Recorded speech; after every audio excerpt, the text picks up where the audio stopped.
जी बिस्मिल्लाहिर्रहमानिर्रहीम। नाज़रीन, ये प्याज की फसल है हमारी।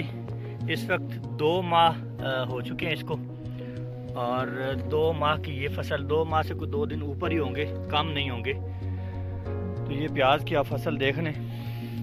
फूल इसका आया हुआ था, कुछ मैंने पहले तोड़ दिया था। ये आपने फूल अगर तोड़ना तो वो इस तरह से आपने शुरू से तोड़ना है। तो ये आप प्याज की फसल देखें। ये अलरज़ा एग्री फार्म पर आप देख रहे हैं प्याज की माशाल्लाह फसल। 2 माह प्लस इसका टाइम हो गया है, लमसम 1-2 दिन ऊपर है, बहुत ज़्यादा ऊपर नहीं है। तो आप इसकी ये देखिए पोजीशन।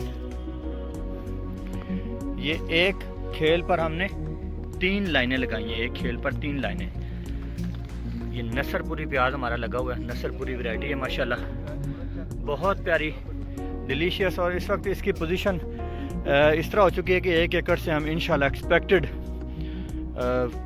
लमसम 350 मन जो है ना एक्सपेक्ट कर रहे हैं इस पोजीशन पर इंशाल्लाह।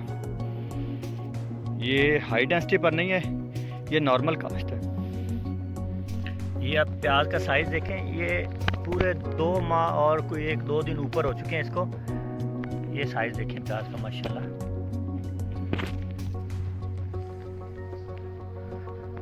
इंशाल्लाह अगले साल हम यहाँ पे, बल्कि अगस्त में हम इसका जो है ना यहाँ पे काश्त करेंगे। मज़ीद अगस्त में 2 एकड़ ज़रूर काश्त करेंगे। गर्मी वाला जो प्याज होता है उसके भी बारे में भी आपको मैं इंशाल्लाह मेरे इस चैनल में वीडियो आपको मिलेगी। तो ये हमारा जो प्याज है ये आप सामने देख रहे हैं माशाल्लाह किस कदर बेहतरीन फसल है। दुआ कीजिएगा इसके लिए। जज़ाकल्लाह खैर।